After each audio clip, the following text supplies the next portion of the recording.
میزبان تیمور یوسف سے ایک نئی ویڈیو کے ساتھ موجودہ حالات کو پیش نظر رکھتے ہوئے دوسرے جو معاملات ہیں وہ تو آپ کو وقت بوقت ہر نیوز چینل سے ہر پلیٹ فارم پہ آپ کو خبریں مل رہی ہیں. کچھ اس طرح کی خصاص نیوز بھی ہمیں موصول ہو رہی ہیں، ریسیو ہو رہی ہیں، جس کو ہم on the front line on the live stream ہم نہیں چلا سکتے. اور اس کے بارے میں بعد میں تجزیے ہمیں ملیں گے، کچھ کالمز میں ملیں گے، کچھ ویڈیوز کی شکل میں ملیں گے، لیکن فی الحال ہم اس پہ گفتگو نہیں کر سکتے.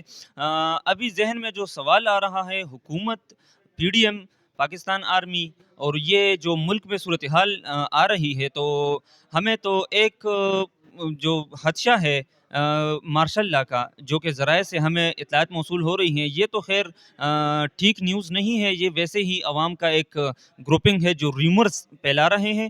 اس کے علاوہ جو ہے میرے ساتھ موجود ہیں نیوز ون سے سینئر صحافی حافظ عبد الماجد صاحب. ان سے پوچھیں گے سر، موجودہ حالات کو پیش نظر رکھتے ہوئے کیا جو گورنمنٹ ہے، نگران حکومت، اس میں تیزی آ سکتی ہے؟ ایک تو نگران حکومت پنجاب کی بات کر رہے ہیں. نہیں سر، پورے پاکستان کی.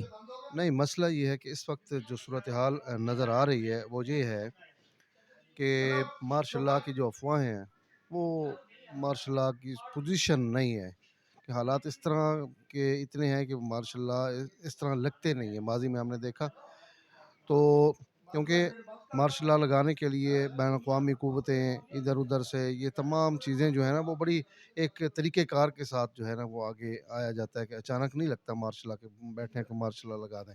اس کے لیے بہت کام کرنا پڑتا ہے. ایک تو مارشاء اللہ والی افواہیں ہیں. ہاں یہ ہے کہ ایمرجنسی کوئی لگ سکتی ہے اگر لگانا چاہیں تو.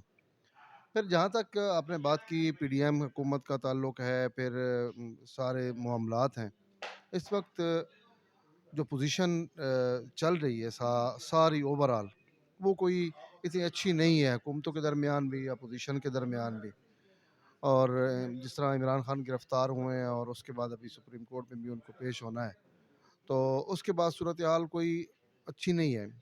اللہ کرے کہ ان لوگوں کو عقل آ جائے سب کو اور بیٹھ کے کوئی معاملات درست کر لیں اور آگے بڑھیں، ملک کا سوچیں، عوام کا سوچیں. لیکن یہاں الٹی گنگا بہہ رہی ہے کہ ہر بندہ حکومت میں جو بھی ہے، چاہے پوزیشن میں ہے چاہے حکومت میں ہے، وہ تمام لوگ اپنے اپنے ارد گرد گھوم رہے ہیں. عوام کی کوئی بات نہیں. آپ دیکھیں کہ مہنگائی کہاں پہنچ گئی ہے، اس کے علاوہ پیٹرول کی قیمتیں کہاں پہنچ گئی ہیں، لیکن فکر نہیں ہے تو صرف عام کی نہیں ہے، باقی سب کی ان کو اپنی اپنی فکر پڑی ہوئی ہے. ابھی آپ نے میڈم اورنگزیب کی پریس کانفرنس سنی ہے، اس میں آپ نے دیکھا ہے کہ کس طرح انہوں نے ایک ریکٹ دیا ہے. تو حکومت کی طرف سے اس طرح کا رویہ اور اپوزیشن کی طرف سے بھی جو رویہ، جب تک دونوں طرف سے لچک کا مظاہرہ نہیں کیا جائے گا اس وقت تک معاملات آگے نہیں بڑھ سکتے. اچھا سر، دوسری بات یہ ہے کہ پاکستان آرمی ابھی جس پوزیشن میں ہے، پاکستانی عوام نے کبھی بھی تاریخ میں پاکستان آرمی کا سامنا اگینسٹ اس کے خلاف کبھی بھی ایسے نہیں گئے. جو حالات ہم ابھی دیکھ رہے ہیں بہت ہی خراب حالات ہیں.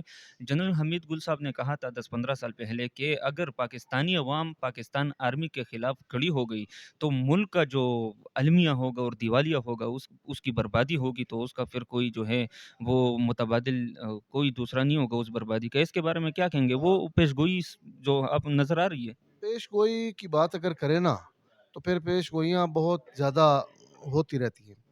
جب یہ اس طرح کے مظاہرے ہوتے ہیں، جب ایک صورتحال بڑی گھمبیر ہو چکی ہو اور خطرہ بھی ہو کہ مظاہرے ہونے ہیں، پھر اس طرح کے مظاہرے میں ایسے شدت پسند لوگ بھی داخل ہو جاتے ہیں جو املاک کو نقصان پہنچاتے ہیں، پھر حساس اداروں کو نقصان پہنچاتے ہیں. یہاں بھی کچھ یہی ہوا ہے.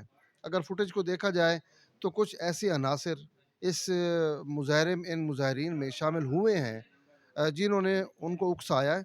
اکسانے کے بعد مختلف جو جس طرح کور کمانڈر لاہور کا گھر ہے اس میں داخل ہوئے، کوئٹہ میں جو داخل کور کمانڈر کا گھر ہے وہاں انہوں نے کیا. اس کے علاوہ آپ دیکھ لیں کہ جو پشاور میں جو کچھ ہوا، ریڈیو پاکستان کی عمارت جلا دی گئی.